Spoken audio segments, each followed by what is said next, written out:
হে WhatsApp guys, আশা করি আপনারা সবাই ভালো আছেন অ্যান্ড অলওয়েজ আমি ভালো আছি। সো বন্ধুরা, আজকে আমরা এই ভিডিওতে জানবো ইম্পর্টেন্ট জিনিস, সেটা হচ্ছে আমরা ইনস্টাগ্রামের ছবি কীভাবে ডাউনলোড করতে পারবো আমাদের গ্যালারিতে। সো বন্ধুরা, আসলে এটা ইনস্টাগ্রামের ছবিগুলো ডাউনলোড করা খুব কঠিন, এটা সহজে হয় না। তো আজকে আমি আপনাকে লিগাল পদ্ধতি বলবো যে কীভাবে ডাউনলোড করতে হয়। সো বন্ধুরা, অ্যাপটি ডাউনলোড করতে হবে ডিসক্রিপশন বক্সে লিঙ্ক দেওয়া থেকে। সো অ্যাপটি ডাউনলোড করার পর আপনি ওপেন করবেন। সো বন্ধুরা, আজকে এখানে শুরু করতেছি। ভিডিওটা যদি ভালো লাগে লাইক করবেন, কমেন্ট করবেন এবং অবশ্যই আমাদের চ্যানেলটাকে সাবস্ক্রাইব করবেন। সো ইন্ট্রোর পর আমরা স্টার্ট করি। Whenever your heart is broken, don't ever forget you're golden. I will find the light in your soul, I'll be there. So guys, description বক্সে লিঙ্ক দেওয়া অ্যাপটি ওপেন করবেন। আপনি ডাউনলোড করার পর আমাদের সামনে ওপেন করবেন। ওপেন করার পর আপনার সামনে এরকম একটা ইন্টারফেস হবে। তো এখানে লেখা আছে ইনস্টা সেভ। তো একটু প্রসেস নয়।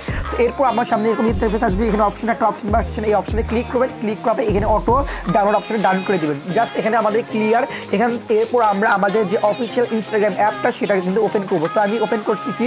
তো ওপেন করার পর আপনাকে একটা ছবি খুঁজতে হবে, যে ছবি আপনাকে ভালো লাগে। তো আমরা ছবি ভালো খুঁজে একটা, তো এই ছবি ভালো লাগবে। তো এখান থেকে আপনার কপি লিঙ্ক একটা অপশন দিতে, এই কপি লিঙ্ক অপশনে ক্লিক করবেন। ক্লিক করলে কিন্তু গাইস অটোমেটিক্যালি আপনার এই ইমেজটা ডাউনলোড হয়ে যাবে।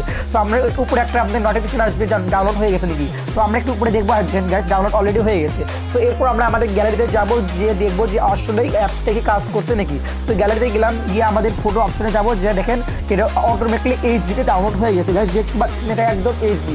তো গাইস, আশা করি আপনাদের এই ভিডিওটা ভালো লাগছে। যদি ভালো লাগে লাইক করবেন, কমেন্ট করবেন এবং অবশ্যই আমাদের চ্যানেলটাকে সাবস্ক্রাইব করবেন। দেখা হবে একটা নতুন টেকনিক্যাল ভিডিও। বাই, আসসালামু আলাইকুম।